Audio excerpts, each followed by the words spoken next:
Good morning. It is Tuesday, October the 11th. I'm Shane Seeley, and this is a CBC Morning Report.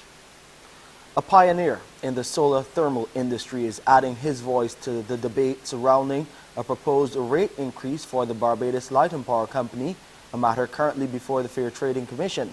Founder and Managing Director of Solar Dynamics Limited, James Husbands, is of the view the BLPC can explore other options rather than raise electricity rates. Speaking exclusively to the Morning Report as he celebrates 50 years in business, he made clear an increase at this time would be painful for businesses and the average consumer. Now, Mr. Husbands is also revealing details about a project led by the CARICOM Secretariat under the initiative.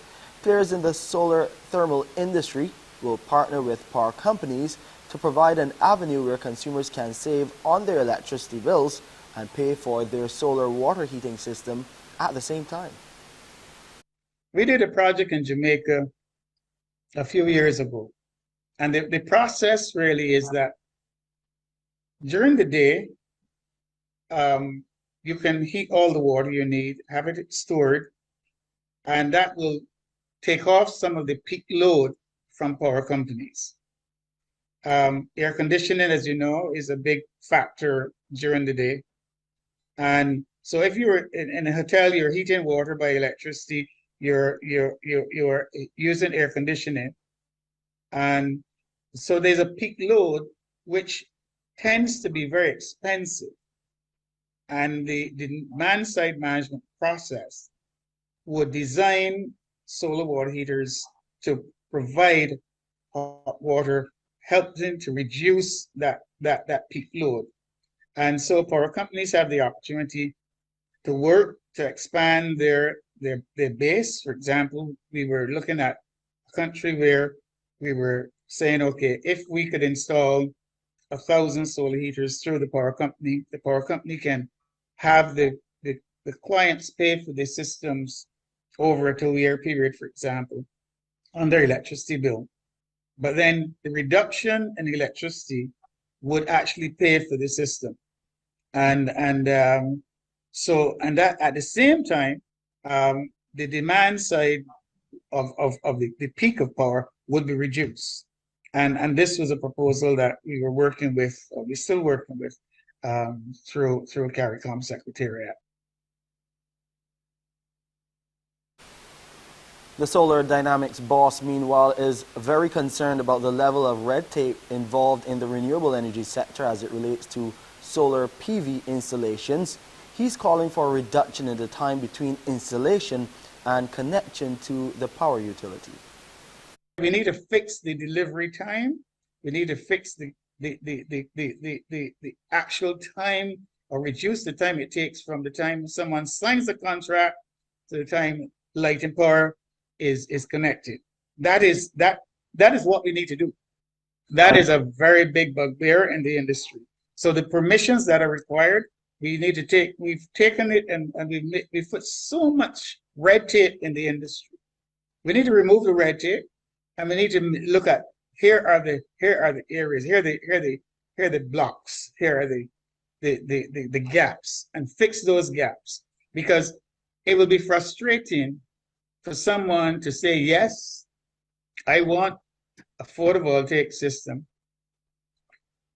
pay the deposit, and it takes a year before light and power connects them. That is totally unacceptable. James Husbands there, speaking exclusively to the Morning Report, and we want to take this time to salute the Managing Director and founder of Solar Dynamics Limited for 50 years in business. Yes, we salute him for his service to Barbados and further afield.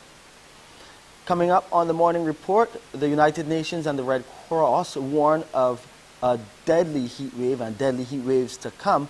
We'll get details on that story, and we'll update you on the war in Ukraine.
We're hearing that heat waves will become so extreme within decades that human life, especially in Africa and Asia, will be unsustainable.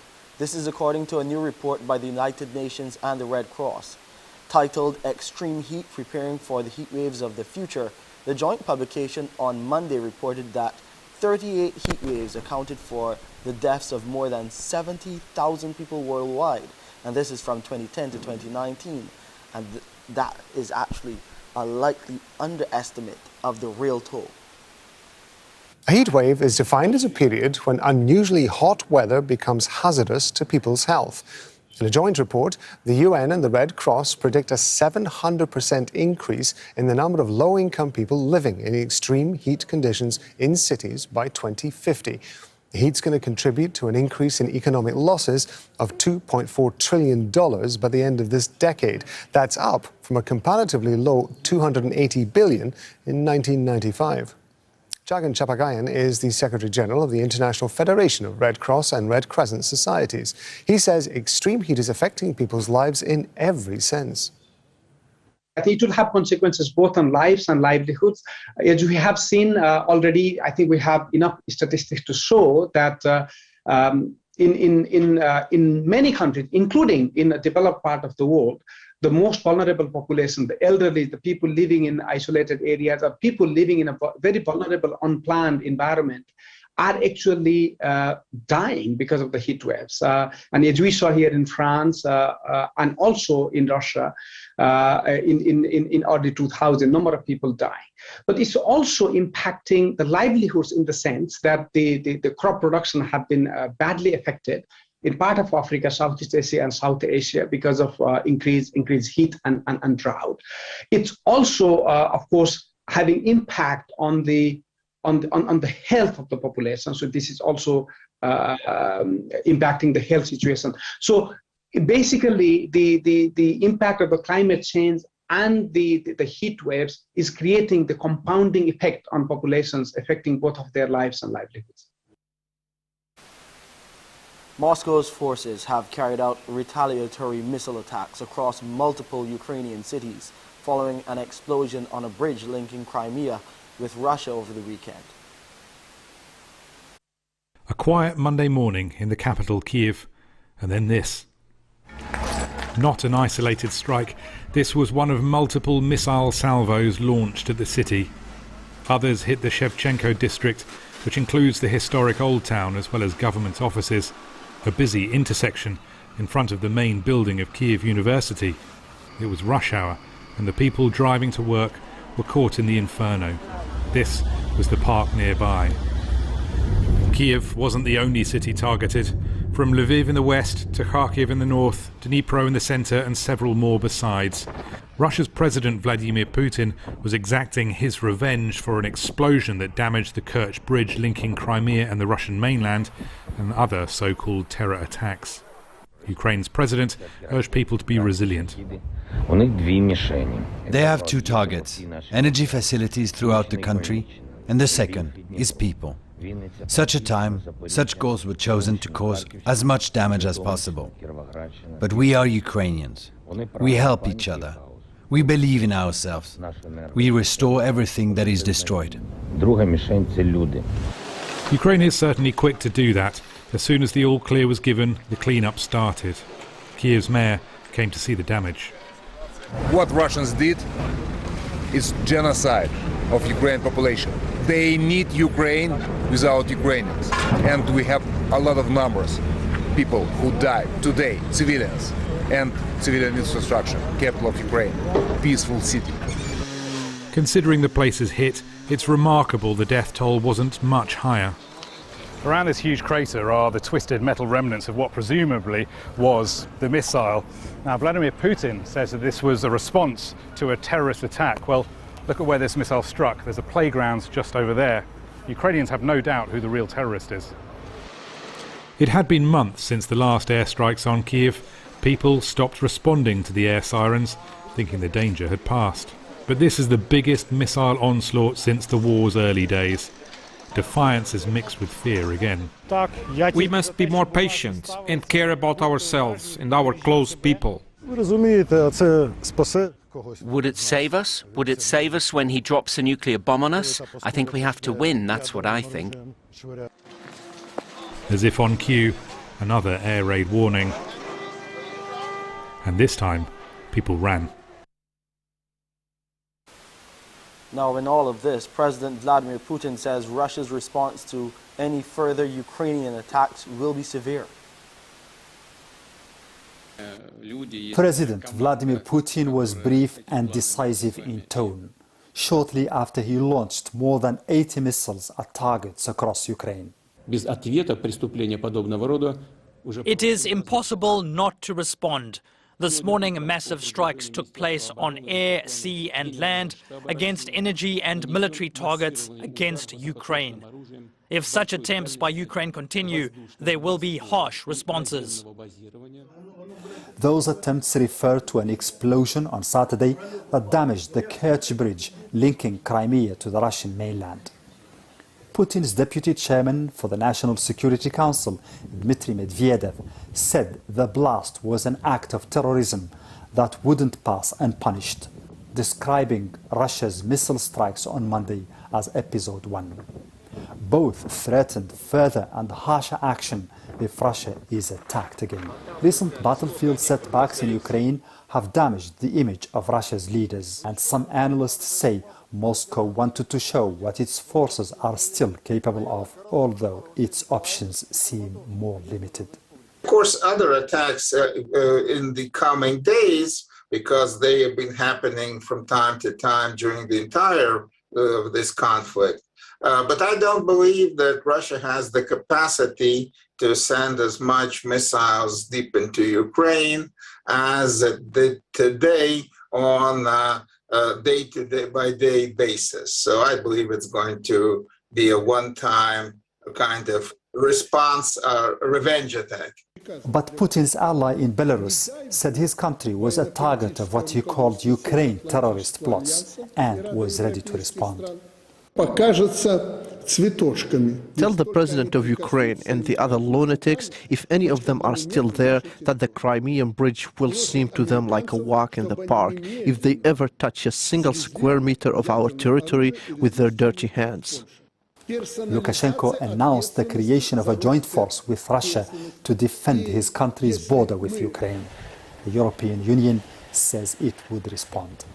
Developments that some fear could lead to a regional escalation in the conflict.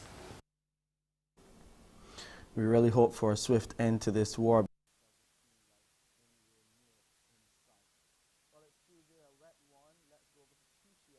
What's coming up on today's edition of Morning Barbados? Tisha, what are you looking at today? Well, good morning, Shane. Good morning, Barbados. We have loads planned for you today, so you definitely need to stick around. First of all, today is International Day of the Girl Child, also known as International Day of the Girl. So we definitely will be celebrating. We have Aliane Oliver coming through. She's director of I Am a Girl, and she has brought a few friends with her, and they're going to be telling us what they will be up to in observance of today and moving forward over the next few weeks. Also, Dr. Gillian Birchwood will be in. We are talking about sickle cell anemia, all you need to know and more. Plus, in our real estate segment, Sharita is back and we're talking about the benefits of renting when you've retired. That and a whole lot more coming up on Morning Barbados. Shane? Thank you so much, Tisha. See you in a few minutes' time. Coming up here on the Morning Report, we'll look at what CARICOM has been doing to improve standards across the region, and we'll have some details on plans to bolster the healthcare system in terms of its personnel. Details up next.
The local healthcare system, which is under strain as a result of a shortage of nurses, received a boost yesterday as more than 100 nurses flew into Barbados from Ghana. Shane Jones reports.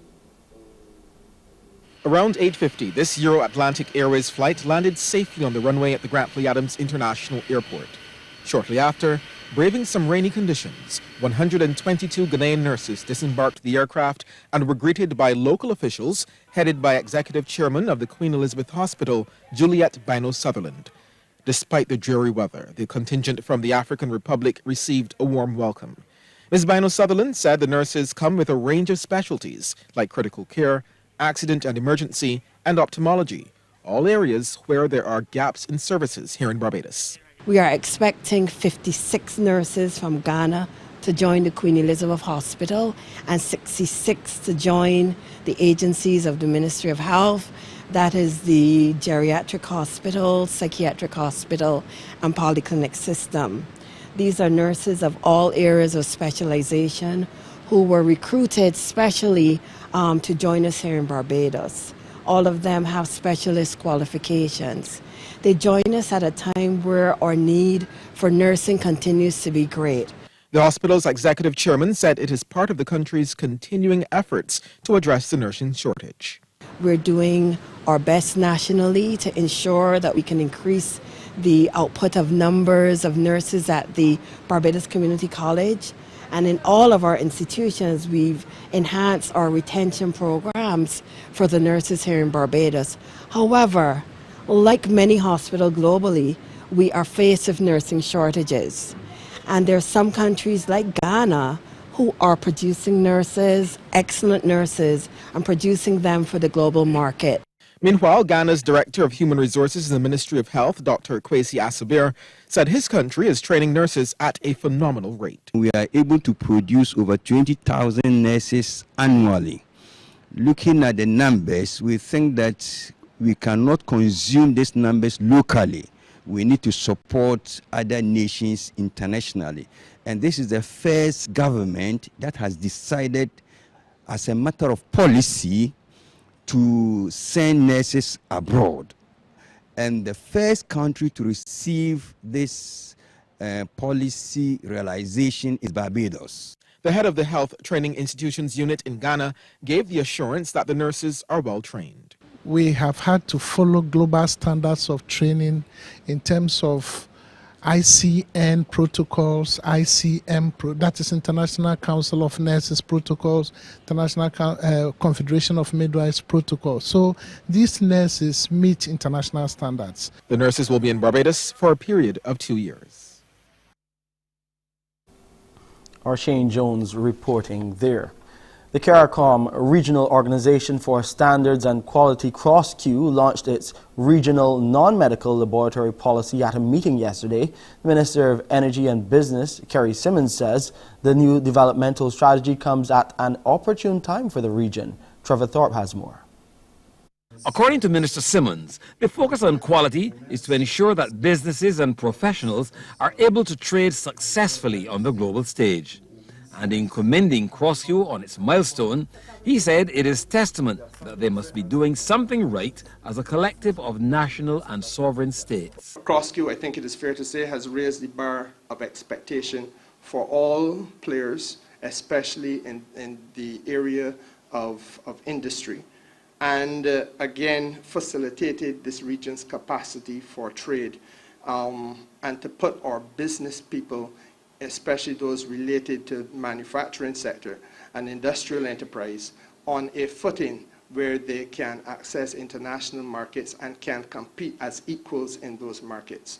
Minister Simmons said CrossQ had been constantly raising the bar, but some regional accreditation issues were still outstanding and need to be addressed. While we are part of a concept called CARIForum, the fact that we have not settled these things internally, and the fact that even within CARICOM, we still today have the challenge of making sure that some of our professionals are recognized with ease in Suriname, which is part of CARICOM, tells us that we still have a long way to go if we are going to translate the talk and the effort to build the opportunity into the lived reality for our people. Chief Executive Officer of CrossQ, Derek Omar, gave some insight regarding the new strategic plan. And our vision for the next 3 years is really to carry quality infrastructure to the people, be them in the public service, the private enterprise, or consumers.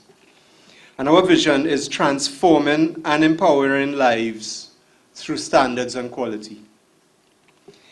So we really took away all the technical work from developing our vision statement, and we all united behind the objective this year of transforming and empowering lives through standards and quality.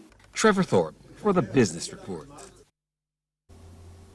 More than a dozen at-risk youth are being trained in climate-smart agricultural production as part of efforts to ensure food security in Barbados. It's being done through a partnership between the Caribbean Youth Environment Network and the Barbados Youth Action Program. National Coordinator for the network, Shannon Week, says agriculture is a major sector given its importance to food security, which impacts human health and survival. But she believes the sector will need to undergo major changes if it is to become resilient against climate change. It is said that the planet will have to feed an additional 1.5 billion people in 2030, 90% of whom will be living in developing countries like Barbados. And therefore, the world will need to raise its food production by 60 to 70% to feed more than 9 billion people by 2050. But in some parts of the world, like the Caribbean, there have been reported loss of agricultural productivity due to climate impacts such as drought, heavy rainfall, wildfires, and increased incidences of pests, some of which are not known to the region. Hence, these impacts are making agriculture more difficult, which will make it harder to feed the additional 1.5 billion people in 2030 and beyond. Ms. Weeks there speaking during the opening of a training session for participants of the Climate Justice Project. At the end of the training, she says there will be opportunities for the participants to find work in agriculture. CYEN has collaborated with the Barbados Youth Action Program to create this project, which will see 20 at-risk young people being educated and sensitized to the issues of climate justice and climate change, and how agriculture will be affected through plenary sessions as well as hands-on training sessions.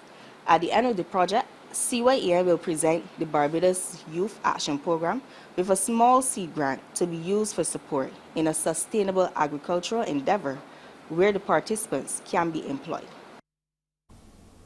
Sporting news now. West Indies assistant coach Roddy Estwick says he is pleased with the good start to the official ICC Cricket World Cup warm-up games, even though he knows improvement is still required. Yesterday, the Windies defeated the United Arab Emirates, the UAE, by 17 runs at the Junction Oval in Melbourne, Australia.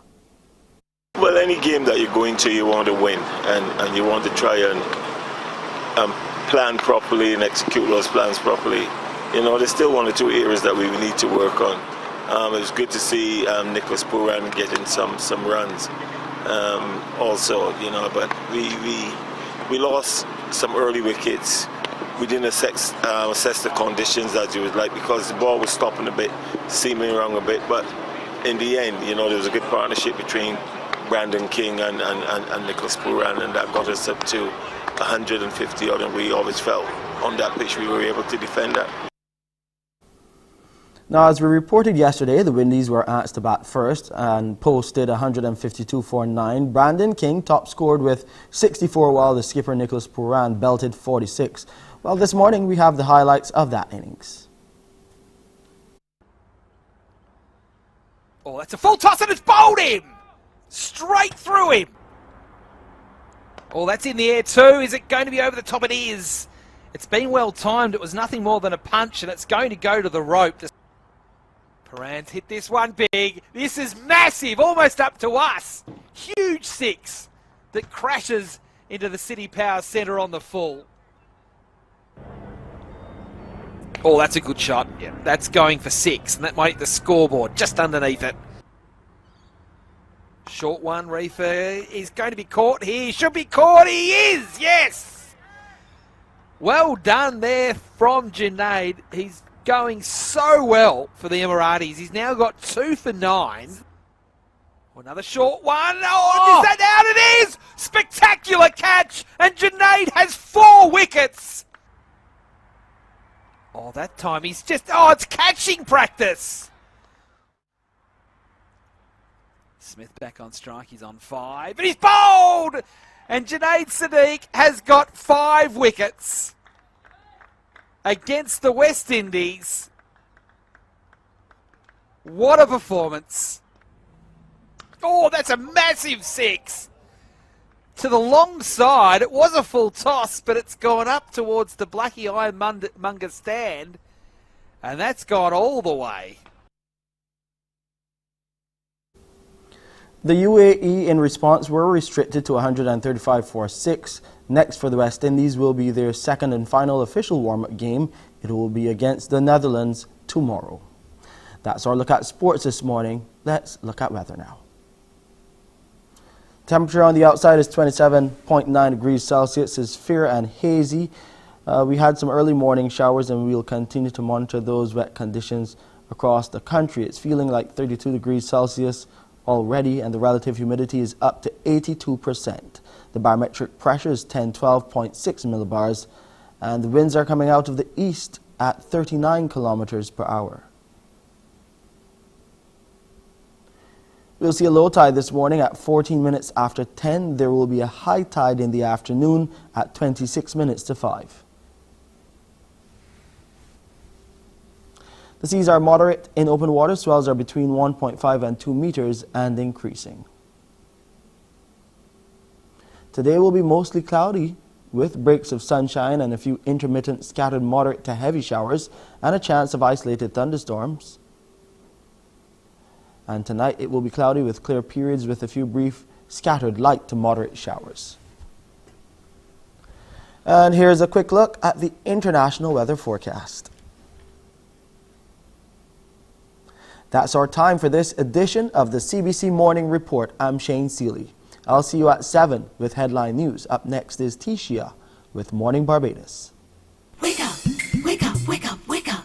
Barbados, get up. Good morning. Good morning, Barbados. Good morning. Good morning to you. Good morning. Morning, morning, morning.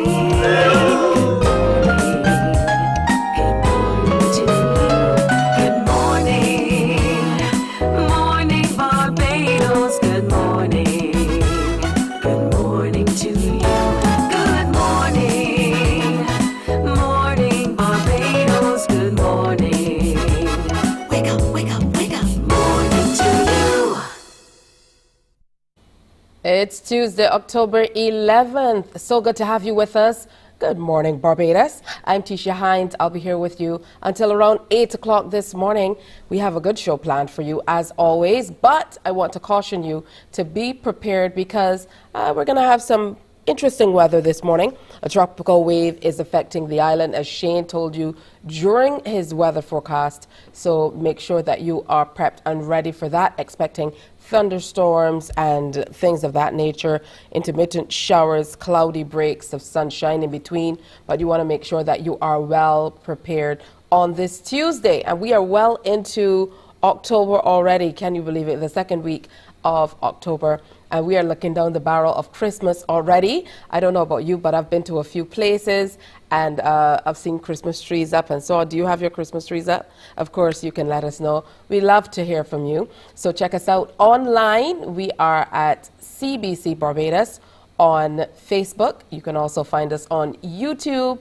We are on Instagram. We are everywhere that you are as well. A special good morning to those of you watching on CBC TV8. And welcome to those of you watching online as well. Always great to have you with us. So today is International Day of the Girl Child, also known as International Day of the Girl for short. And we have a great group of Caribbean ladies who are telling us how they are celebrating girls, not only here in Barbados, but indeed all across the region. So we'd like to welcome to Morning Barbados, Aliane Oliver Skeet, Director of I Am a Girl NGO Barbados.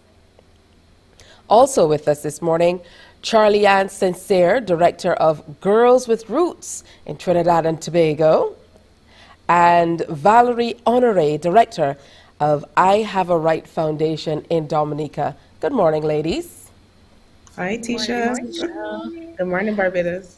Good morning. I can't pretend that there's not another last name, first of all, on here, Alian. So congratulations. Thank you. She's now a married lady. I'm spilling your information. So happy International Day of the Girl Child to all of you ladies, and thank you for being here with us. I know for you, Oliver, it's Alian, it's a labor of love, because this is what you do all day long, all year long, and this is what you've been doing for a few years.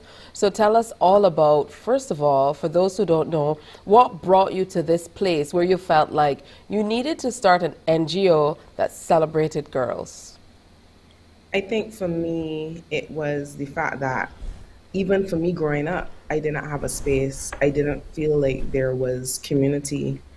And I started to lack seeing the community spirit, even in Barbados as it was at the time. And there was also no main national organization that was supporting, led by, and with the girls on the island. And I thought, why not me? Why not be that person to essentially build that community and sisterhood on the island? All right, well, let's take it to Dominica. What about you? Tell me about this organization, I Have a Right Foundation, Valerie. Hi, so I Have a Right Foundation, as the name suggests, it's all about empowering children, girls, and youth with knowledge about their rights so that they can better be able to stand up against all forms of violence and abuse. So it's really, for me, I started it because I was a victim of abuse. So it's about wanting to see girls not go through what I went through, and also about creating stronger communities. What do you think flicks that switch? Because there are some people who go through abuse and they kind of sit back and say, you know, I'm just going to write this out. I don't want to have a conversation about it. So what was the difference with you that moved you to action? That's a good question. I think for me, a lot of the years I was very angry. And then when sorry, it's a bit emotional, but when I saw other girls, especially, you know, girls, I think for me it was one girl in my community. She was, you know, differently abled. And when I saw her go through that situation, I'm like, I'm better able to, or I'm in a position where I can stand up for her and be a voice for her. And what if we can all be voice for others? Yeah, that's a great story. Thank you for sharing. Let's go to Trinidad now, and Charlie Ann, Girls with Roots. Let's hear a little bit more about your organization. All right. Good morning. So Girls with Roots is essentially focused on the holistic development of girls.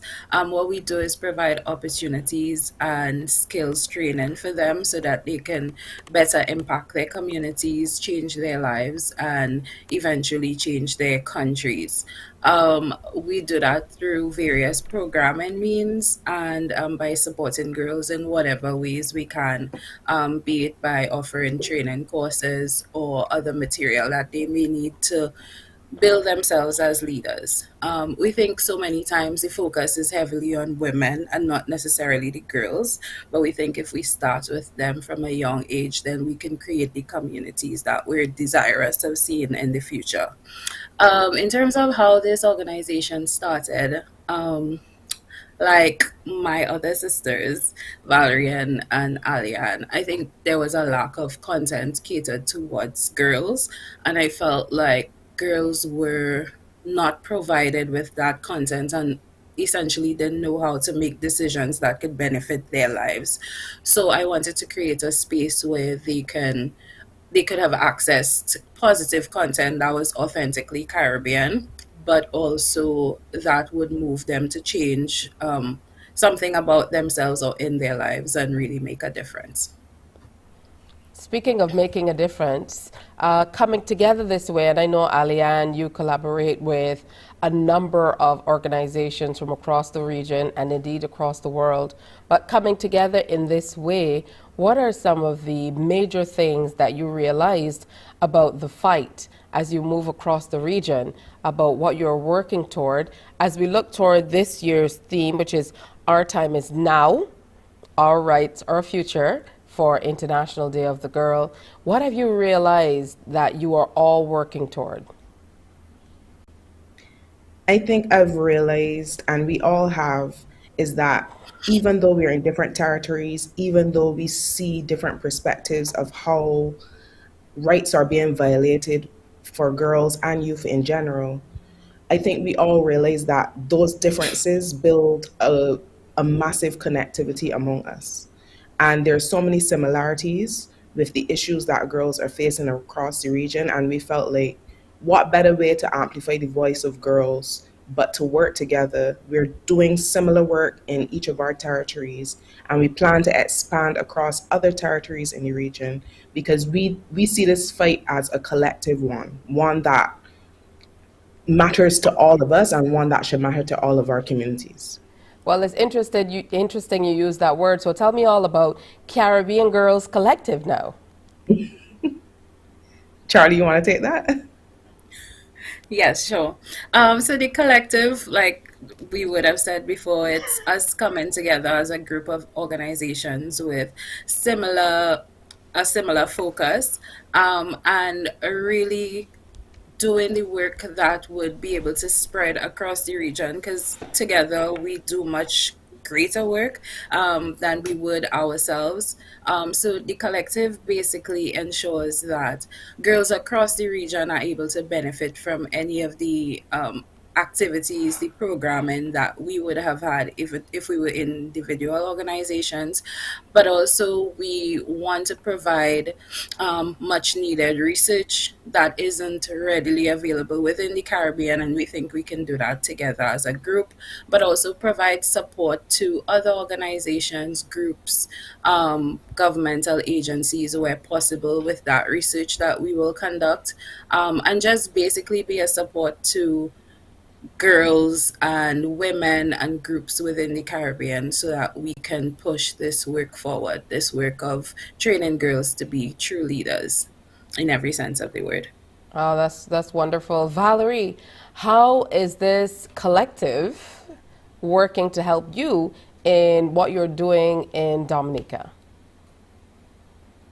Right. I mean, Charlie and I, we normally just in such a space where we are so grateful for this collective and grateful for Aliane. We see her as a real champion.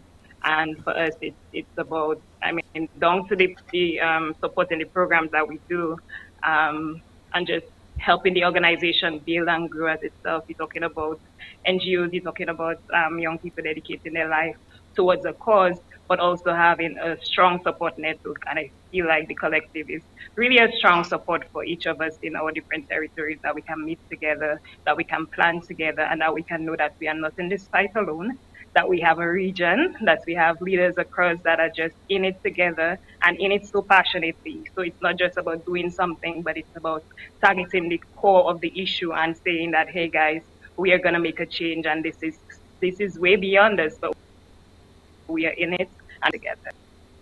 All right, Aliane, what are your hopes as we look toward the future, and with this theme in mind for the 2022 celebration? What do you hope to accomplish in the next 2 years? Well, firstly, we have a program coming up that we will be launching very soon, a pilot program in schools across Barbados, Trinidad, and Dominica. And that's one of the first pillars of our work. But more than that, what I see for the future is the collective being the place to be if you are in girls' work. Any activist, any organization, any girl who's interested in this work, both within the Caribbean and the diaspora. So I see programs, research, a movement, and a sisterhood that transcends the borders of the Caribbean Sea. Charlie Ann, what about you? What are you hoping for? I hope for stronger community, a much larger community, and a stronger community. It's quite simple, but I think if we can continue to build this collective and come together to further the work of girls within the region, I think we'll be a force to reckon with. So this is my hope and vision for the collective. And Valerie, what are your hopes Yes, I moving hope forward? that we just stay together. I hope, right. I hope that we just stay together. I hope that we just stay committed to the cause. We have a passion for this work, and as we build throughout the region, that that it just continues to grow and it continues to be an amazing for girls that will live 100,000 years from now. Wonderful. Aliane, anything special planned for today? Yeah, so it's actually also I am a girl's 8th anniversary today. So today we'll be at the Dyson Griffith School this morning, and we'll be awarding small grants to 8 young ladies at the school, and those will be presented by a past alumni of the Dyson Griffith School who's also a mentee in our program. So I'm very excited about that. But more than that, just celebrating with the girls, we even have lunch with some of our alumni because we believe that this community does not end at the age of 18, and we continue to follow the lives of the girls that have passed through our programming. So we are going to have a very exciting day, and I look forward to sharing more about that. And please follow us, please follow the collective, and help us. You can join into this community just as much as we are doing the work, whether financially or in kind. Please support the cause. All right. Thank you, Aliane, Charlie-Ann, and Valerie so much.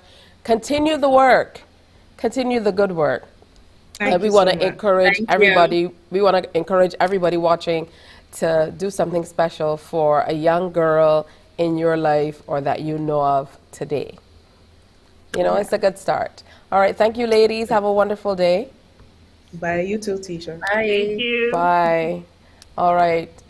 So love up the girls in your life today, all right?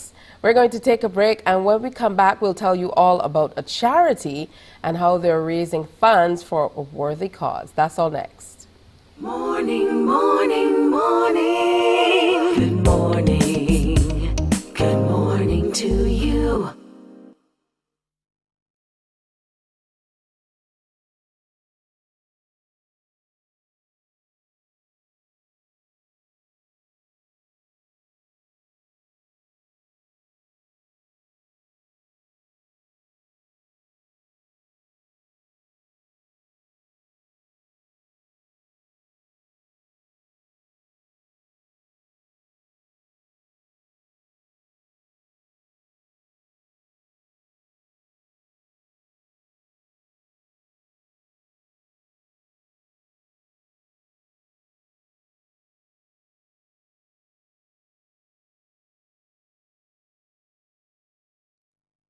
Morning, morning, morning. Good morning. Good morning to you. I don't know about you, but it's always a wonder to hear when the rain is, falling heavily on the roof outside. And I certainly can hear that rain coming down, so make sure that you're prepared, because even if you have to get into the parking lot outside of work or school, you have to get to that office, you have to get into the offices wherever you're going to transact your business or what have you. If you're commuting, I know it's always a little difficult. There might be somebody sitting in front who wants the window open and you're getting drizzles in the back. Take it easy, take care of each other. Today, the time has already moved on to just about 14 minutes before 7 o'clock. Quickly moving by. So let's get into this next interview. We want to introduce you to Carrie Ulrich Cheeseborough. Marita Greenidge is also here with us, and she's president of Variety, the children's charity of Barbados. And I know you guys do fantastic work. So welcome to both of you. Good morning. Welcome. Good morning. Thank you for All right. Well, Marita, I'm going to let you set the scene for us. I know, like I said, Variety, you do a lot of work in Barbados, and now you have a new relationship that you're happy to tell us all about this morning. Yes. Morning, everyone. Delighted to be here. Morning, teacher. So Variety was started in 1994 with this entire aim of helping kids who are mentally, physically, or socially disadvantaged in any way. So we want to create a bright future for kids, and we operate in on three main pillars. Our first is caring for kids. So anything we provide medical care, health equipment, food supplies. We do Freedom for Kids, which is the provision of specialized equipment to facilitate movement. So anything that you can think about that allows a kid to move freely. And then Future Kids, which provides educational tools and equipment. So Carrie would have reached out to us with this really wonderful idea of coming together to support our charity. So we were really, really thankful for this because we have a really big project coming out, which is under our pillar of Freedom for Kids, which is this Liberty Swing and We Go Swing. We want to bring 2 swings to the island that allow kids who are in wheelchairs to just experience that whole feeling and joy and excitement of actually swinging. So you roll your wheelchair literally right into the swing, and you can just move. So it's not like rocking back and forth, but literally it allows you to move quite freely. So we are very thankful. We're very early in this stage. So we are delighted that Carrie decided to come on board and really, really help us.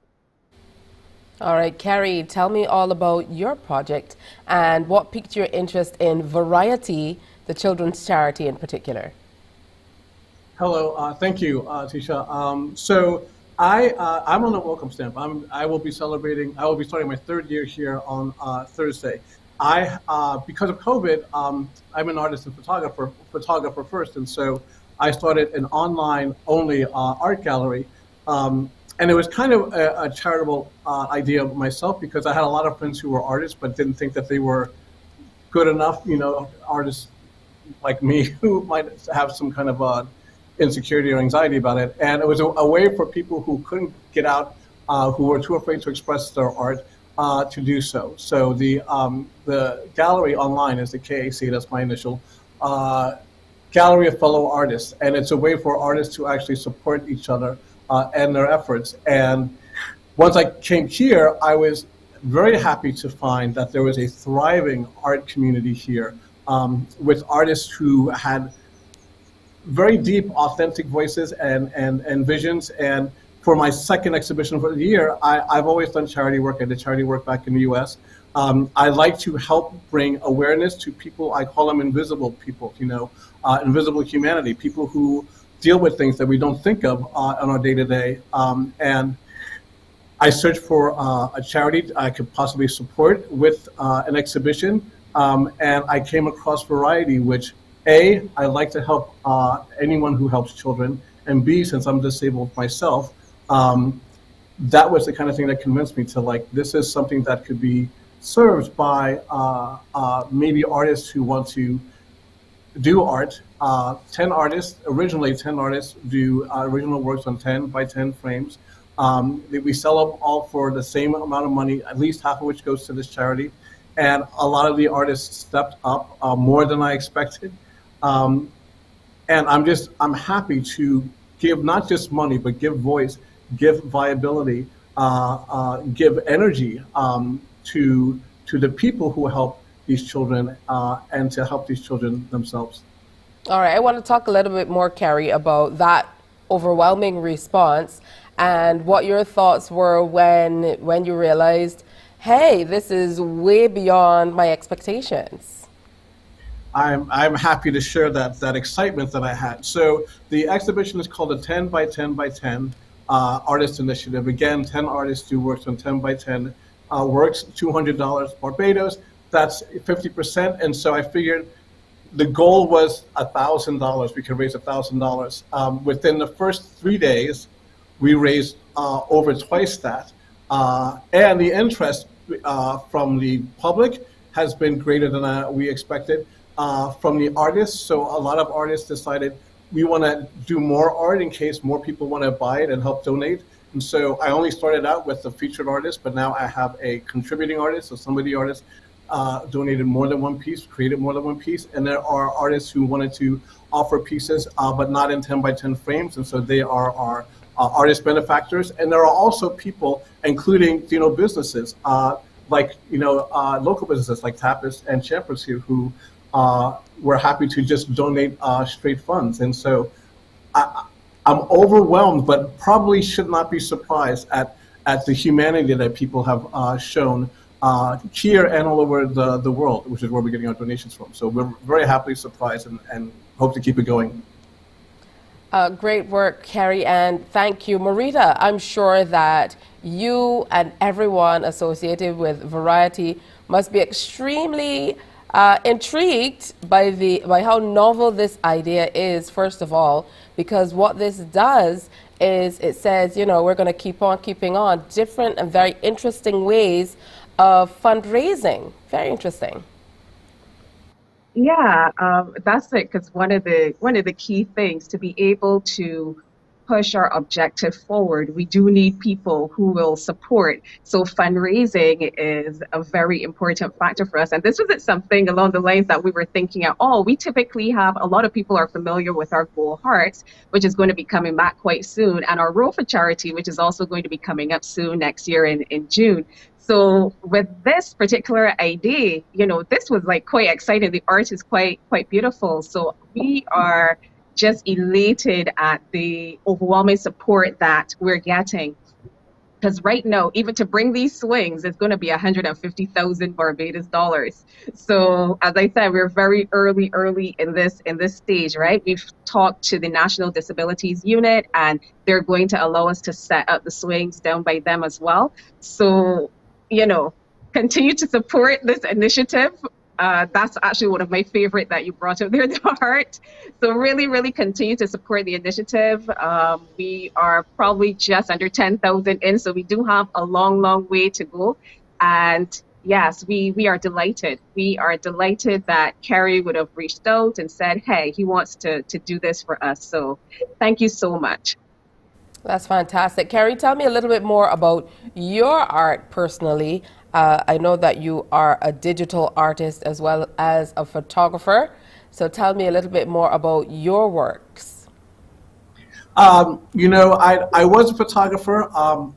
Because of my disability, I really couldn't get out much. And then after my second lower back surgery, I was able to be ambulatory. And right when I was ready to go out and start taking new photos for the first time in like 2 years, the pandemic hit. And so there I was sort of homebound for several more months. And I guess just the anxious, artist in me wanted to create. And so I started using my old photos, implementing them into an art form. So I take my old photos and then I sort of mix media them with digital painting. And it's been sort of a new way to open up a creative side of me that I had never tapped into.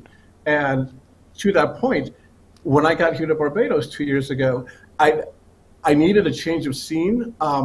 I was happy, and I'm so happy that Barbados offered the welcome stamp, but I have discovered since being here that being in a tropical location where the visuals are far different than they are in New York, where the air smells better, where the people are just, more innately warm and friendly, I have been able to create new looks, new perspectives on my art. I've been far more artistically productive, so I've been doing art. I've written more songs and had them published since I've been here. I've written more poetry. And I think that one of the things that I would love to continue promoting about Barbados is that there is this rich artistic, creative community here.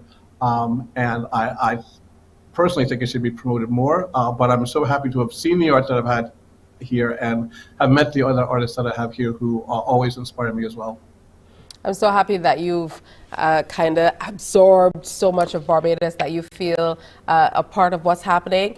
And I love that you opened with the fact that you are getting ready to celebrate what you called your 3rd anniversary of the Welcome Stamp program being here. So it's wonderful to have you here in Barbados. And it's even more wonderful that you are giving in this way and you feel the way you do about Barbados and Barbadians. All right, so I have a confession to make to you, Marita, about the Gold Heart, and I think it's very timely that we would talk about that right now because I had quite a few of the Gold Hearts here I would help distribute and get them out just as the pandemic hit. So we have to connect. We definitely have to connect. You will assist us with our fundraising. Thank you. All right. I want to thank you so much. Before we go, tell us, Kerry, how we can see your art, how we can immerse ourselves in all this beauty that you are putting on the pages or on the screen about Barbados. So my online-only art gallery, the KACGFA Gallery of Fellow Artists, can be found at kacgfa.com. You will see works from artists all over the world. You can see the exhibition that I had earlier this year, which was Barbados-centric. It was called Barbados Past, Present, and Future.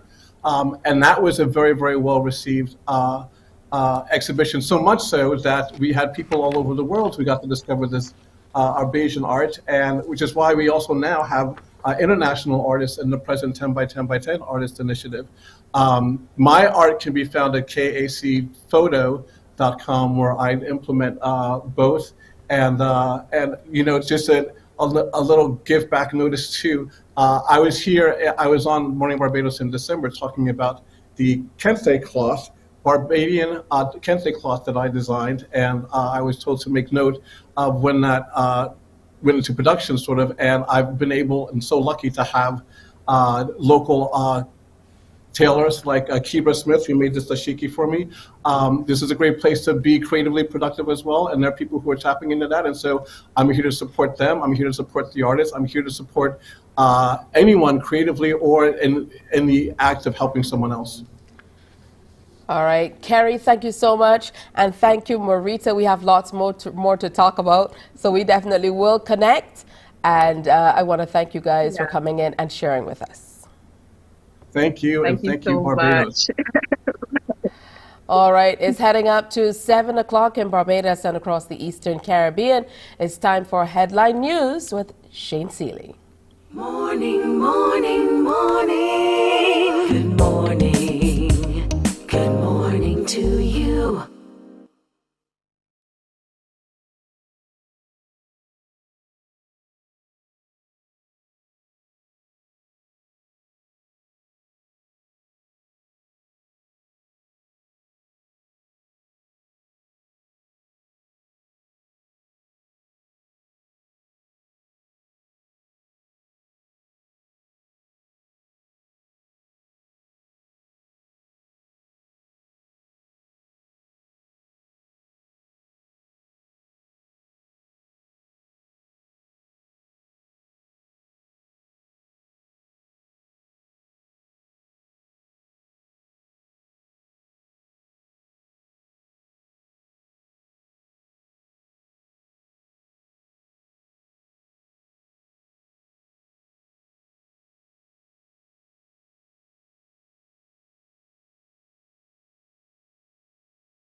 Morning, morning, morning. Good morning. Good morning to you. All right, welcome back to Morning Barbados. We're going to continue in just a little bit, telling you all about what's happening. We have the doctor coming up. We're going to be talking real estate with Sharita, but right now, Headline News with Shane Seeley. Thank you, Tisha. Here's your headline news for this Tuesday morning. Barbados is under a flash flood watch again this morning, with heavy rainfall expected across the island. The Met Office issued the alert at 6:15 this morning as a tropical wave affects Barbados in conjunction with a favorable mid to upper level environment. The flood watch is slated to be terminated at midday or sooner if conditions warrant. Meanwhile, we hear that the Barbados Police Service is seeking the public's assistance in identifying and locating the individual seen in some images that we are about to show you. He is wanted for questioning in connection with a serious criminal matter. Now, anyone who can assist in identifying or knows the whereabouts of the individual that you're seeing here is asked to contact the Criminal Investigations Department, the Northern Division, at 419-1737, or Police Emergency at 211, Crime Stoppers at 1-800-TIPS or 1-800-8477, or you have the option of calling the nearest police station. All information received is strictly confidential.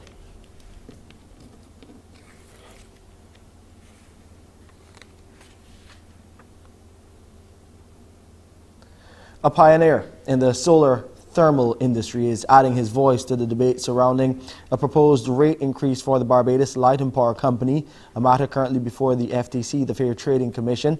Founder and Managing Director of Solar Dynamics Limited, James Husbands, is of the view the BLPC can explore other options rather than raising electricity rates. Speaking to the Morning Report as he celebrates 50 years in business, he made clear an increase at this time would be painful for businesses and the average consumer. Now, Mr. Husbands is also revealing details about a project led by the CARICOM Secretariat. Under this initiative, players in the solar thermal industry will partner with power companies to provide an avenue where consumers can save on their electricity bills and pay for their solar water heating system at the same time. We did a project in Jamaica a few years ago, and the process really is that during the day, you can heat all the water you need, have it stored, and that will take off some of the peak load from power companies. Air conditioning, as you know, is a big factor during the day. And so if you're in a hotel, you're heating water by electricity, you're using air conditioning. And so there's a peak load, which tends to be very expensive. And the demand-side management process would design solar water heaters to provide hot water, helping to reduce that peak load. And so power companies have the opportunity to work to expand their base. For example, we were looking at a country where we were saying, okay, if we could install 1,000 solar heaters through the power company can have the clients pay for the systems over a 2-year period, for example, on their electricity bill. But then the reduction in electricity would actually pay for the system. And that at the same time, the demand side of the peak of power would be reduced.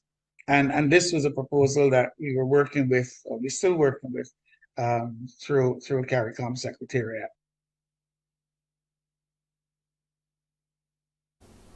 And before we go, some sports for you. The Windies assistant coach Roddy Estwick says he's pleased with the good start to the official ICC Cricket World Cup warm-up games, even though he knows improvement is still needed. Yesterday, the Windies defeated the UAE, the United Arab Emirates, by 17 runs at the Junction Oval in Melbourne, Australia. Well, any game that you're going to, you want to win, and you want to try and plan properly and execute those plans properly. You know, there's still 1 or 2 areas that we need to work on.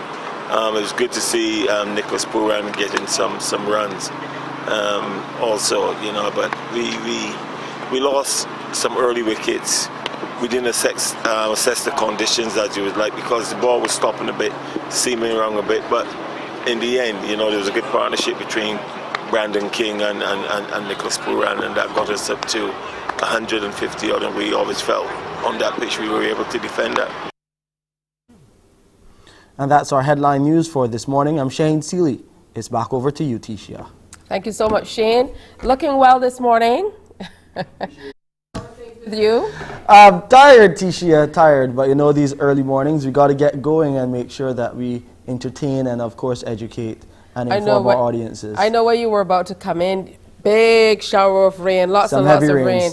Heavy rainfall. Yeah? Please walk with that umbrella today for sure. Did And you walk with yours? No. And someone said to me yesterday, you know, why do men not walk with umbrellas? It's just something we don't do. I don't know. What? Men don't walk with umbrellas? That's what I'm hearing. I don't walk with any. Who said that? We're going to have to take a poll. But always great to see you, Shaney. A pleasure to see you too. See you on Friday.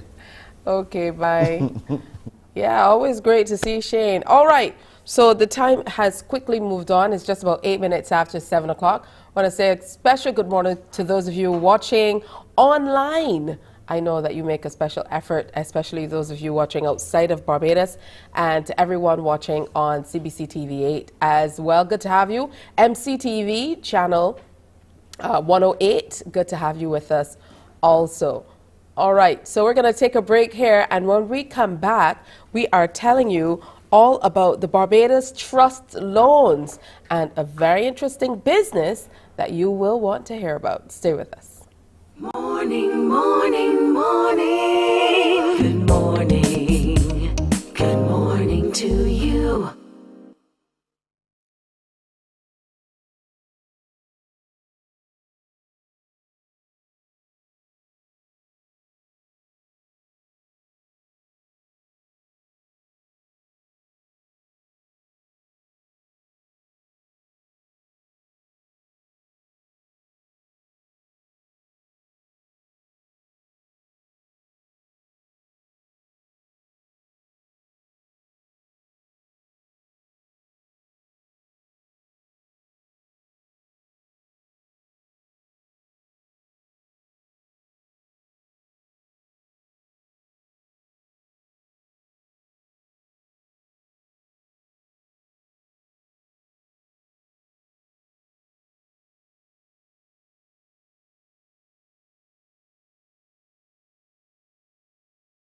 Morning, morning, morning. Good morning.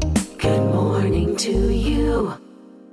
A little later this morning, we're going to have some fun with some unscrambling. I know you love that as well. So good stuff. I met some ladies quite recently, and they told me, you have to give me a shout out. So let me see. I wrote their names down here in my phone.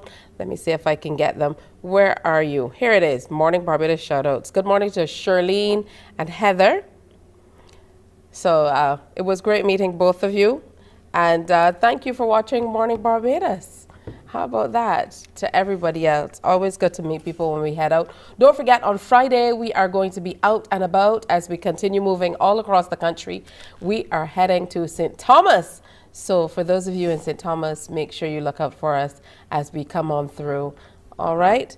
It's time now for us to welcome Dr. Gillian Birchwood as we talk pediatric care and a whole lot more this morning. We are looking specifically, though, at sickle cell anemia. Good morning. Ooh. Good morning. Can you hear me? All right, there you are. Can you hear me? Yes, loud and clear. Great. Good morning. Good morning. You look lovely. Thank you, as do you. You always look lovely. So we're talking about sickle cell disease today. And one of the reasons why I thought it would be a great idea to talk about it is because it is so common in our Caribbean setting and in many countries around the world. And a lot of people don't know much about sickle cell disease. And I think it's really important for people to know about it because everybody's going to know somebody who has sickle cell disease or who has a sickle cell trait. So it is an inherited condition that affects the red blood cells. And normally those red blood cells are donut shaped. But when you have sickle cell disease, they are shaped like a half moon, a crescent, or a sickle. And those cells are not as flexible as the donut-shaped red blood cells. They're not as soft. And so when those blood cells are going through small blood vessels, then they will tend to get stuck and block the flow of blood to the organs that they supply. And so the organs do not get the oxygen and nutrients delivered to them. And the person who has sickle cell disease can end up with really severe pain, which is one of the hallmarks of sickle cell disease. And they can also develop organ damage from a very young age, and it affects our children here in Barbados. Many children have sickle cell disease, so it really is a serious condition that children can have. So talk to us about what we're looking for. At what stage do you receive a diagnosis of sickle cell disease? Well, it starts off with finding out whether or not a mother, when she's pregnant, is at risk for passing on the sickle cell disease genes to her baby. So fortunately here in Barbados, all mothers are screened for sickle cell disease. They get a test that lets you know whether they have the normal hemoglobin, which is what carries the red blood, the oxygen around the body, or if they have the sickle hemoglobin. And you can see in the diagram there that if two parents are carriers, they have a chance, when they have a child, when they conceive a child, each of them will pass one gene to the child. And if they both pass the sickle cell gene, if they are a carrier, they have one normal and one abnormal, then they have a 25% chance of having a child who has sickle cell disease, a 50% chance of a child who is a carrier, fortunately they don't have symptoms, and a 25% chance of having a child who does not have sickle cell disease. So mothers are screened in pregnancy, and if they're found to have the faulty sickle cell gene, then what happens is that the baby will then be tested. Depending on where you are in the world, testing can be done very early, or it can be done around 6 months of life, and it's really important to make sure that you know the status of the child, because if your child has sickle cell disease, you have that knowledge, you can do a lot to prevent all the complications that can come with sickle cell disease. Let's talk about some of those complications that might come along with a child having sickle cell disease. Yes, so blood, of course, is necessary to preserve every organ around the body. So if you have sickle cell disease and your blood is not flowing correctly to the different organs in the body, the organs can become damaged. So the spleen can become damaged, and that's really important because the spleen plays an important role, especially in young children, to protect them from certain types of diseases, especially from certain types of bacteria. So if your spleen is damaged, which is very common in children who have sickle cell disease, before the age of 6, their spleen often is really severely damaged, then they can develop really severe infections. So anyone who has fever, who has sickle cell disease, it is a bit of an emergency to be checked to be sure they're not developing one of those conditions that they can't protect themselves from because they don't have a functioning spleen. Another important organ that can be damaged is the brain. Many people don't know that children with sickle cell disease can have strokes because the blood flow to their brain can be impaired. Their lungs can also be damaged, and their kidneys can also be damaged. So really and truly, it is a disease that can have major long-term consequences and can shorten the lifespan of someone who doesn't manage it well. Oh, wow. Can lifestyle choices affect the quality of life for someone who is living with sickle cell disease? Well, some of the choices that can definitely affect people who have sickle cell disease is, for example, knowing how to prevent the development of what we call the sickle cell crisis. So we talked about how with sickle cell disease that the blood vessels are abnormally shaped and they're not flexible. They can block up the blood supply to the different organs in the body. So people who have sickle cell disease need to be empowered with the knowledge of how do I prevent having these crises. So they need to drink lots of fluids to make sure that the blood is flowing correctly through their body, and so that they're less likely to have the pain and so on that goes along with it. So that means if they are physically active, which is important for everyone, they need to make sure that they are not at risk for becoming dehydrated, which definitely can trigger a major crisis. So they need to drink lots of fluids. So for kids who are in school who have sickle cell disease, they need to drink extra fluids. They perhaps may not be able to spend as long in the hot sun as the other children. And so when there are games involved and so on, the teachers need to know these children need extra fluids. So that's one example. They also need special vaccines to protect them from bacteria that they are more likely to pick up because of their sickle cell disease. All right, let's step back to something else you said and talk a little bit about that sickle cell crisis that we're trying to avoid. And, you know, what does it entail? And what can you tell parents who have little ones or maybe older children who are living with sickle cell disease? Yes. So sickle cell crises are when that blood flow is obstructed to the different organs in the body. And the most common type of crisis is the painful crisis. And this is where you can have severe and intense pain in your arms, in your legs, in your chest, and in your abdomen. And people who have sickle cell disease will describe the pain as being worse than childbirth. So it's really quite intense and severe pain, especially for little ones to bear. So one of the things that is part of the management of the sickle cell crisis is to make sure they get lots of fluid. Sometimes they will need a blood transfusion with regular blood so that their sickle cell blood is not really as able to cause the blockage as it would have been. And definitely pain relief. So giving children strong pain medication can be necessary if they have a severe crisis. So crises are one of those things people with sickle cell disease will tell you they never would like to have another one. And there are medications available that can help to reduce the incidence, the number of crises they have. Hydroxyurea, very important, can be a game changer for those who have sickle cell disease. I want to thank you for shedding some light on this. Definitely very, very interesting. And what piques my interest is how come it was necessary, we thought, to test expectant mothers. I know we put up a map before, and you spoke about it being very prevalent in our part of the world. And I think that's something definitely to explore. So maybe something for us to research. Indeed. All right. Well, you have a wonderful day today. It's always great to hear from you, always enlightening, and, you know, easy on the eye too. Thank you so much. You have a great day. Thank you, Dr. Gillian Birchwood, consultant pediatrician with the QEH. And today we were talking about sickle cell disease. So very, very interesting. Next time you hear someone say, I have sickle cell disease, or I'm living with sickle cell disease, you have an idea of what they are living with. We're going to take another break and come back on Morning Barbados. Still to come, Agent Sharita is going to be with us. We're going to tell you all about Barbados Trust Loans, and we're telling you all about a dance challenge that you don't want to miss. Morning, morning, morning. Good morning. Good morning to you.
Morning, morning, morning. Good morning. Good morning to you. It's 22 minutes after 7 o'clock, 22 after 7 on this rainy, rainy Tuesday morning. Want to make sure that you head on out with your umbrellas and all you need to keep you dry. And of course, as you hit the streets around Barbados, please slow down. There are some people out here who have to walk. I know there's a lot of water building and so on, so you want to take your time. Make sure you factor in that extra time and you're not rushing, because sometimes if we're rushing, particularly if we're driving larger vehicles, then those big old tires will drop in all of these wonderful potholes. Let me take the sarcasm out. All of these potholes on the roads, and then we can have some trouble, all right? So we're telling you all about the Barbados Trust Loans in another few minutes. But before that, we decided to scramble things today and get into the unscrambling for you. So let's see if we can get you to unscramble a few words, you know, do a few exercises, get the shoulders moving, and get with it. And we're giving you some Bajan words that we want you to try to unscramble and tell us what they are. You're calling me on 228-5562 or 228-5563, and let me know if you can unscramble this word. Those are a lot of letters. I don't know if I would ever get this one.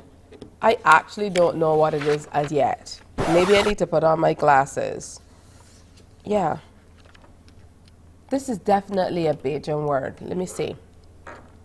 Yeah. I think I know it now. I do. My mother uses this word all the time. And if you have, you know, some older folk in your family, they probably use this word a lot as well. And I'll just tell you, it has a lot to do with food most of the time. All right?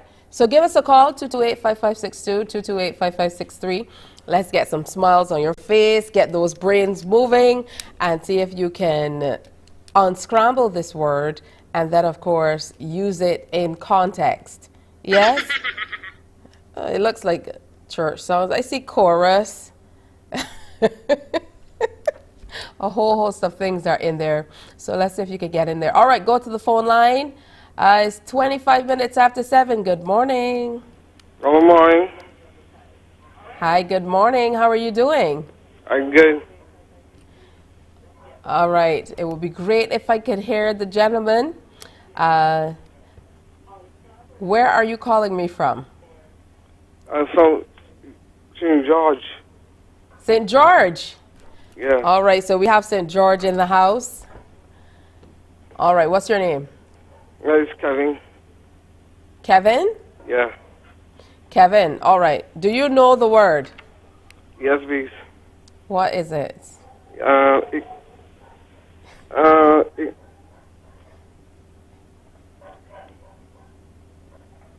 A few moments later. Kevin, just say it. KFC campus? Pardon? KFC campus? What was that word?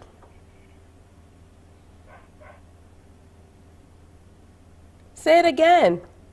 KFC campus? I don't think so.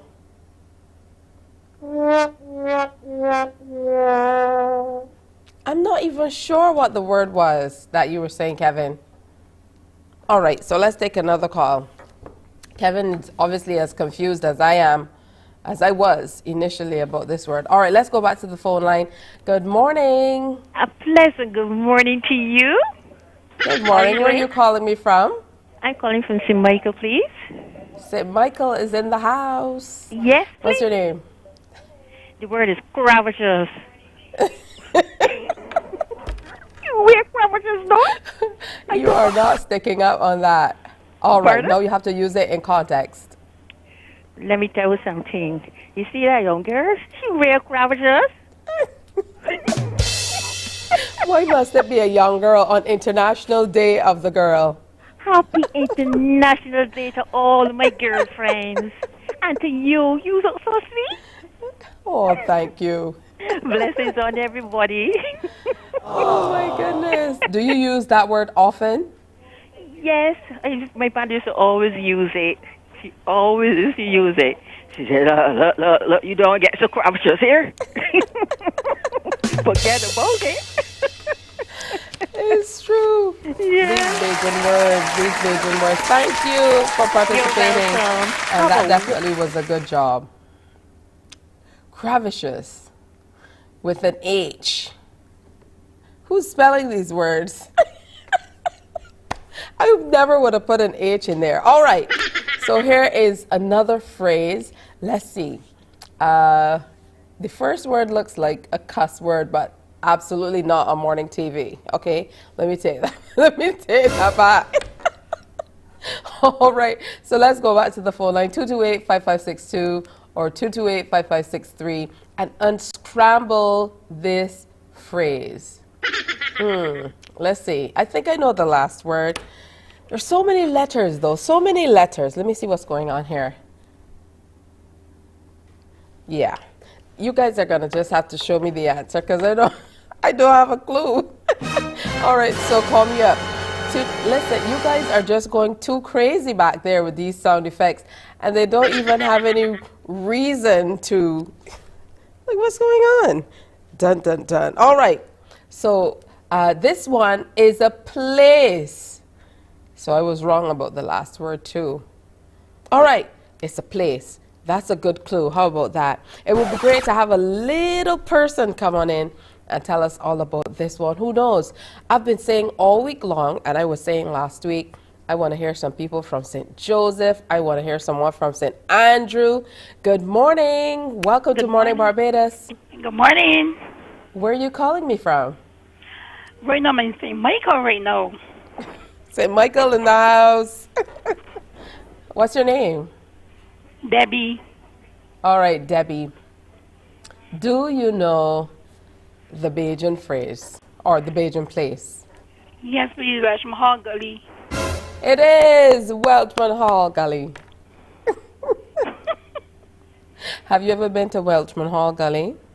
No, but I've heard of it. Listen, we'll make an effort and make sure you go on over and see Welchman Hall Gully, all right? Yes, please. I know people in St. Michael in particular don't know the rest of the island. It's true. It's like people in St. Michael think the distance from us to them is farther than from them to us. Yeah, people come here and enjoy our country, but we that are here don't really go and enjoy it and see it properly.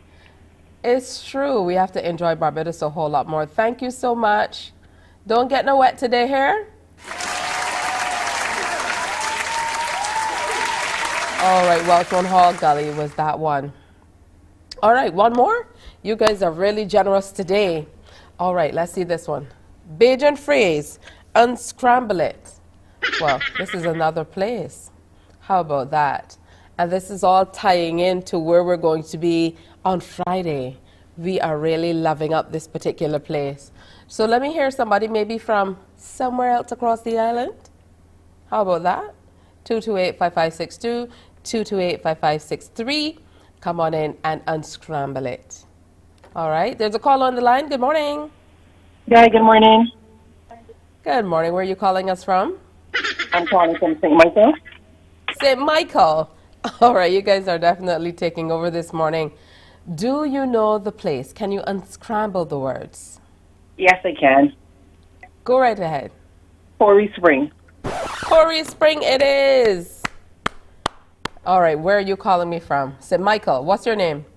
Joyce Lynn. Joyce Lynn. That's an authentically Bajan name. Joyce Lynn. Have you ever been to Courier Spring? That was years ago, but not recently.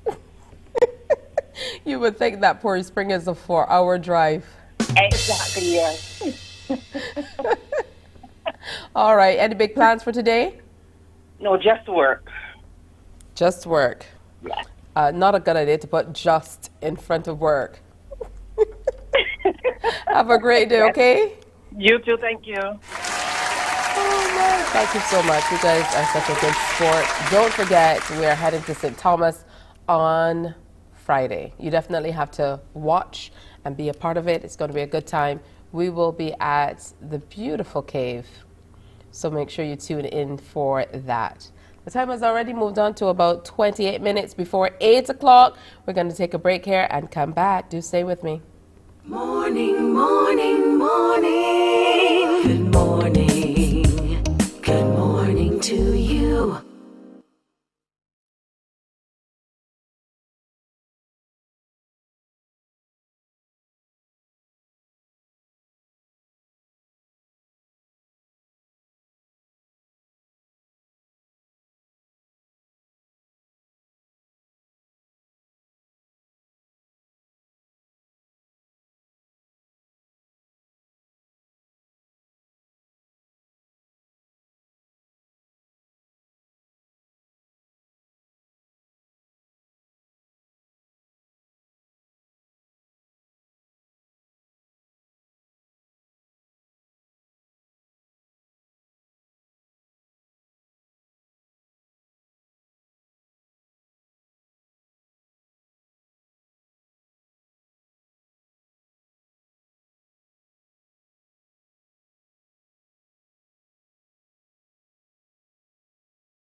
Morning, morning, morning.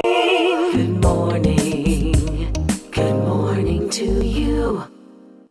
We have 26 minutes left on this rainy Tuesday morning. It's time for us to tell you all about the Barbados Trust Loans, and we have two very interesting small business owners in with us this morning to share. We have Kevin Watson and Lena Babb. Welcome. Hi, good morning. All right, I'm going to start with you, Morning, Lena. Barbados. Good morning. I'm going to start with you, Lena. Tell me all about your particular business. I know that you are into aesthetics, and that's one of the fastest growing industries, has been for a long time. Tell me, first of all, what piqued your interest in aesthetics and why you decided to get into the beauty industry, so to speak? Well, I've been in the beauty industry for, let me say, almost 20 plus years.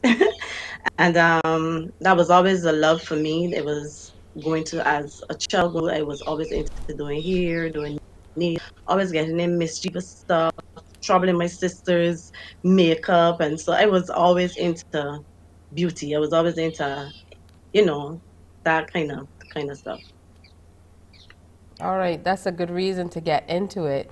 Tell me about how you think the beauty industry has changed over the years and how you've adapted accordingly. Well, it have changed a whole lot because now everybody now is into doing it themselves in terms of creating their own formulas, and everybody's into this natural holistic living. So that have taken a huge turn in the beauty industry versus where you go to the supermarket or go to the beauty store and just pick up a product. Right now we are all into healthy stuff. So making your own stuff at home has become very popular. All right, that's interesting stuff. What are you making? Soaps and lotions and all of that wonderful stuff. Tell me about that particular move. Yes. Well, Lectures Beauty Studio, we cater for the skin from head to toe. Hair products, skin products, spa products, anything from head to toe. And we do it for both women and men. So we have a women's line and a men's line as well. Yes, so Wow, that's Mansion, some and Mansion is the name of our men's line. wow, that's some good looking stuff. And I'm always intrigued or interested in finding out what it takes in terms of research and development to be able to get this stuff right. Yep. So in terms of that, I have done a few courses here in Barbados, and also I did a few courses online. One thing I must say that it is okay to make a product, but to learn how to formulate. Formulation is the key because with formulation, then you know, as you say, you know how to work with temperatures, you know how to work with quantities and kind of stuff. So formulating really is the main key in producing natural products. And I must tell you, I love the packaging and I love the name. For the guys, it's Thank you so much. Mansion. Mansion. And it's a really good time for us to bring Kevin into the conversation. Kevin is up there looking all lonesome. You're not by your lonesome self because people like Lena, me, Barbadians need you in a big way. You are into a courier service. Talk to us about that. Hi, morning Barbados. Courier Service, named Mark F. Couriers. We've been delivering for near 10 years, over 10 years actually. We deliver stuff from, you would say, small as a key and as big as a stove, a small stove even. And that's all over the island, Barbados, beautiful Barbados. What was it like for you over the pandemic when all of a sudden everybody wanted something brought to their home? I would imagine that business increased tremendously. Yeah, well, business increased. Some dropped off as well due to the fact that some people were in lockdown and stuff. But we actually got a new client, a big client in the lockdown, and that pulled us through tremendously to assist their customers. Why did you decide to get into the courier service? Well, when I was working, normally working on the road mostly, my previous job before I started, and people, friends, family, and stuff, they wanted things delivered, transferred from point A to point B. I don't just do it and charge them a fee. Our job was, I decided to go with it full time. What's the process like? Have you been able to incorporate all of the technology that's now available to couriers where people can reach you online and stuff like that? Because I know there's a long way for us to go when we maybe look at courier services in other parts of the world. So have you been able to, or are you working toward kind of moving toward that technical side of things where you're fully able to incorporate technology into offering your service? Well, through the years, we were trying to be using less paper and being trying to reduce our carbon footprint. And we have incorporated a portal on our website. You can go on our website, you can click login, and you can sign up on our service. So when you're ready to get a package delivery, you just log in, enter the details, send it. We receive it on our end, on our phones. We know where to go, we know the numbers, and it goes from there. Fully integrated portal on our website, and we use all types. We use WhatsApp, we use, of course, we call people, we call customers, and we use all the technology available to this time, to this date. What I really love is that you offer utility bill payments, NIS payments. Also on here, I saw that collection of medication, special services. This is like, you know, my personal courier. You should change the name to Tisha's Courier. Tisha's Courier, yeah. Not Mark F. I love it because we have an aging population, and you know, it's great if people can have their utilities bills paid, or if they need some pickups, something that's more on the personal level. Was that something you did in relation to what the market was calling for, or did you do that initially from the very beginning? Yeah, from the very beginning, we would have had our personal touch. Had a client, that will be keep on saying it, keep on going beyond the call, do things that I'm supposed to do, and that I'm a keeper. So from then, it was word of mouth to the other clients, and keep on building from there. All right, Lena. So I know that you've moved into the realm of teaching now. So you're not only putting your wonderful products out there, you're also sharing the knowledge. Tell us more about that. Yes, ma'am. Well, as you say, is a passion of mine to, you know, educate people about it as it's a growing business. And I personally would like that want goes out there, you go out there, as I say, and give quality product. So that was one of my ideas, or one of my decisions to, if some person is interested in creating, development, I am there to think, and it's been going pretty good so far. Students are already enjoying the knowledge, and I even shock myself because sometimes I talking, I'm like, wow, it's just give it out. All right. How has your relationship with Barbados Trust Loans been able to help you, or how has it helped you advance all of these new things and innovative things that you want to do in your business, Lena? Well, the trust loan came in for me at a point in time where I wanted actually to take the product out of Barbados, and that was for Carrie Festa in 2019. That is where they came in and helped me in terms of getting the product transported from Barbados to Trinidad. So that was the aid they came in and helped me with, and that was fantastic. Carrie Festa was great. I would love to go again. But obviously with COVID, everything was put on pause. So coming back from that, got a lot of feedback from Trinidad. So like right now is just tweaking a certain set of stuff in terms of working on getting that out of Barbados. What about you, Kevin? What was it like? How did you first hear about the trust loans? And, what intrigued you about making that move? Well, you heard about the trust loans. That was when from the election time when the government first came in, and I was trying to be there from the inception date. We applied. It was an easy process. We already had a business application and stuff there already, and in a few weeks we had the monies we wanted and moved from there. The trust loan, even up to now, we're still getting calls. Got a big team, like Nisha give us calls um, once in a while. Up to a few weeks ago, they called us about a client, a very big client. So, and we're actually working on getting that started shortly. So it's been a good relationship. They look out for you, as I can say, and make sure that you're on top of the ball or you have things working and going on.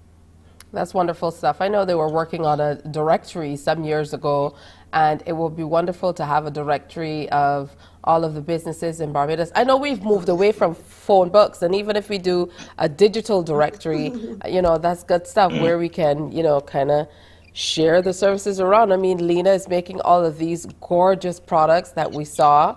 And if she's able to use you, Kevin, to bring the products to me when I order them, we're all happy. Yeah. It's so true. What advice, and this goes out to both of you as we close out, what advice would you give to anyone out there who's thinking of maybe starting a business, or maybe they're having some financial trouble and they need a little extra help, maybe in the area of research and development, or they need some direction on where to take the business, whatever? What advice would you give them about reaching out for a Barbados Trust loan? Starting with you, Kevin. Yeah, I would definitely tell them to go ahead and reach out to the trust fund loan. As I said, the process is simple. They even have a little training for a week, a couple hours, and it's really exciting and teaches the things that you thought you knew but you didn't know. It would be you'll get the money to do your stuff and move on from there. I would advise anyone that's starting a business or in a business to don't give up. Keep on pressing on. Many times I wanted to give up, but it just kept going and going, and it becomes for it. How about Lena? You get the last word because it's International Day of the Girl Child. What advice would you give? Well, my advice, entrepreneurship is rewarding, is fulfilling, but it's also hard, and you also have to be very, very committed. And one of my main things I always say to my students as well is make sure it's something that you love, because then if it's something that you love, it doesn't like work. Yeah. And going to this loan to have a loan or whatever, make sure that make sure the loan is for something vital, like everything. Market major financial issues small businesses or entrepreneurs really have. So if you're going to get a loan, make sure it's something that is going to be very vital for your business. And trust loan is the place to go. They're very helpful. They're very, as you said, the training is good. So yeah, I would advise trust loan. All right, good stuff. We definitely want to check you guys out. So we put all the handles where you can find Lena with her Licious Beauty Studio and all of her mansion products and beautiful beauty and home care products and so on for you. And of course, we had Kevin Watson, owner of Markev Couriers. We want to remind you that if you want to contact Barbados Trust Loans, you can check them out on Instagram at Barbados Trust Loan, Barbados Trust Fund Limited, and Facebook at Trust Loans Barbados, or YouTube Trust Loans Barbados, or you can call 228-3275 for more information. Have a great day. Thank you. You're welcome. You too. Bye. Good stuff. It's always good to hear from entrepreneurs and the wonderful things young Barbadians are doing.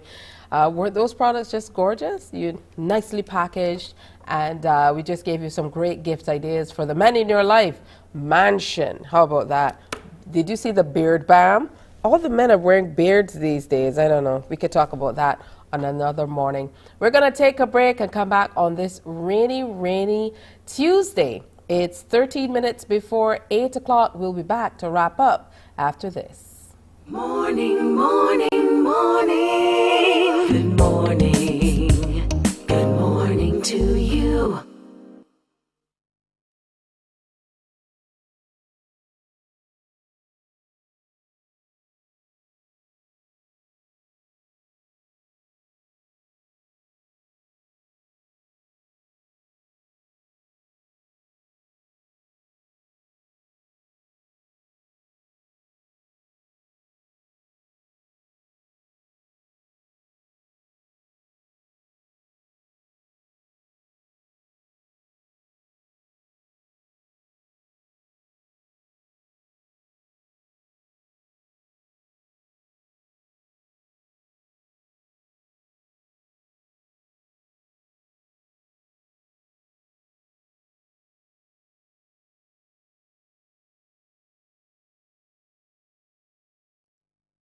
Morning, morning, morning. Good morning. Good morning to you. Welcome back to Morning Barbados on this Tuesday. It's time for us to get into a little bit of real estate, and our resident real estate lady is Agent Sharita. And this morning she's talking about something very interesting. It's all about those retirement years. You know, we have a lot of planning to do, but we're talking about what the benefits could be in renting in retirement. Good morning. Good morning, Tisha. Good to see you. Same here. I hope that retirees receive this with love. We often believe, especially in Bajan society, that owning is the only way to go. We have learned that from the time we were in primary school. You know, get a good job, whatever that is, and own your own house. And because of that, there's strong status ties linked to that symbol of ownership. However, I'm about to set some of you free. Yes, amen. When it comes to living out your golden years. So you can make some changes that are to your benefit. And one of them might be considering renting instead of, owning your own home. You may be in a home now in which it might just be you and your partner, or just you. And what was once built for 5, 6 people can seem like a very big, vast place. So why not downsize to something that better suits your needs? If you like gardening, you can focus on that. And you have a house that doesn't feel as if it's overwhelming you. And also in terms of, just not feeling as if you have too much to take care of. That may be one option for consideration. All right, so let's get into some more of these benefits because like you said, everybody wants to own a piece of the rock. That's what's been fed to us, and a lot of what we measure in terms of success is whether you have your own home or not. You know, that's one of those things that people want to check off of the list. But can there truly be other benefits to saying, you know, maybe cross this off of my list, and as I prepare for retirement, rent a place? So let's talk some more about that in terms of maybe even the maintenance on the property that you might have to do. If you're renting, then that's something that's off your shoulder. Yes. Now, this is going to be harsh to hear, but your house doesn't love you. It's there to take from you. It wants land tax paid. It wants insurance paid. It wants the roof to be clean, the gutter to be clean. Yes, it's an exhausting list of the demands that your house makes on you. But the beauty is, by renting, you get rid of some of those responsibilities and let the landlord handle it instead, you know, so that you can focus on living out your best years. You shouldn't be retiring to just be dealing with house issues. And remember, by that time, if you bought the house while you were young, the house is probably now 30, 40 years old. It's going to have issues all the time. So that's one thing that you can cut down on. Make those issues somebody else's responsibility. So that's number 2. Number 3, Tisha, I would say is very important for retirees. I want you to live your best life. You should be in Browns Beach or down by the hot pot on morning, soaking. You should be traveling, definitely planning your next cruise. And when you're renting, it's so much easier to just lock up and leave, especially for those of you who are in a community or, you know, apartments. You lock up and go, and you don't have to worry about having somebody check on a dog or, you know, making sure your security lights come on. So you want that ease of transition when it's time to fly out and fly around the place. Yes. When you're living your best life during retirement, those are definitely some boxes to check. And as we prepare for retirement, note I said we, Sharita, as we prepare for retirement, because you can't wait until, you know, you're at retirement age. We know that you have to prep. What you can do is those boxes that we talked about checking, and you mentioned a part of it earlier. You might have built, you know, a huge story, 2-story home or what have you. You know, once you get a certain age, that can be a challenge. So renting, another positive could be that you get to select all that you want. So you select what you want for a particular property. How about that? Correct. You got it. You got it. Accessibility is going to be key. Now, listen, if my knees are creaking violently now, what's going to happen in 20 or 30 years? Keep that for yourself, Teresa. The stairs might start looking like Mount Everest. And Tisha already knows what I mean. Don't mind her. So in terms of having the opportunity to now get a 1-story bungalow and pay $1,200 a month or something like that, might be very good for you. Your body might thank you for it. So that's another plus as well. You get to pick what house now meets where your body is at, and it's okay. Absolutely. You know, as I think about it, initially when I saw the topic, I was thinking, but then I thought about it some more, and there truly are some benefits to maybe renting in retirement where you don't have, you know, that much on your shoulders. And then the whole idea of community living. So a lot of people move into neighborhoods where they hardly know the neighbors, but maybe if you move into a place where there are other seniors like you, it might be a really great idea because you have some company, you have somebody that you can shout, as the old people would say, if you need somebody to make you a cup of tea, who knows, a good neighbor could come and make you a cup of tea. You know, so all of those are things that you should definitely consider. In addition to then living on a fixed income, you know, you can decide, you know, this is what I have to pay out every month, and then you don't have those pesky pop-ups like land tax. I'm sorry to talk about land taxes, pesky people. All right, we're going to take a break here. Sorry, go ahead. Yes, no, I was just going to say, tied to that, one last thing you can do as well. Think about it. Your home has equity. So I know people who have rented out their big houses and downsize, and they were able to get more income as a result, or that they could use for spending money, groceries, and so forth. Or you can take out the equity in your home, you can sell it, all those different things that give you more income that will be definitely embraced when you retire, retreat, and relax. You've given us lots and lots to think about today, Sharita. If only the crinky needs. What word did you use?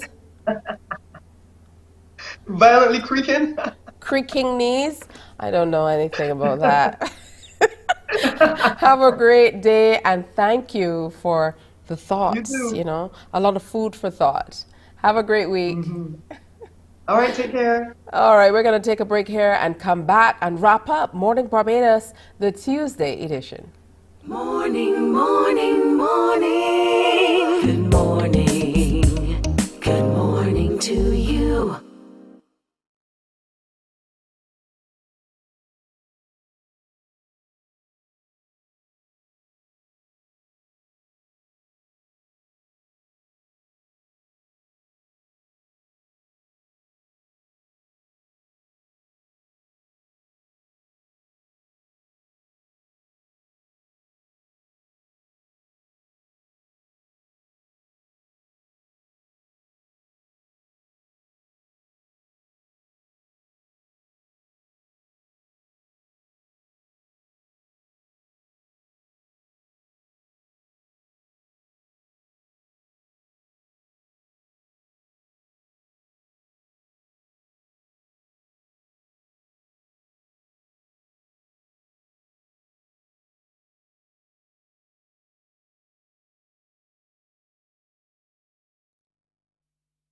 Morning, morning, morning. Good morning. Good morning to you. So we're going to have some rainy weather today. Make sure you plan accordingly. We've been telling you that all day today. And for those of you who have the little chat groups with the schools and so on, make sure you check in and make sure that, you know, if they're going to tell you the kids need to be picked up early or what have you, listening to the radio stations, we're going to make sure we update you as well. So watch and follow as well. Follow us online on Facebook, on Instagram, on Twitter. We are everywhere. That's it for today's program. Coming up tomorrow, we have Talking HR with Hermap, and Davina Lane is going to be here, Executive Director of Intimate Hotels of Barbados. Also, His Excellency Benny Wenda is going to be with us. If you want to find out why, you definitely have to tune in. And we're talking Chevening scholars, alumnus, and a few who are just taking up their posts, as well as Deputy British High Commissioner Craig Fulton. All that and more tomorrow on Morning Barbados. Don't forget, join us all day today, though. Wear your smiles. Have a good one. Bye-bye. Wake up, wake up, wake up. Barbados, get up.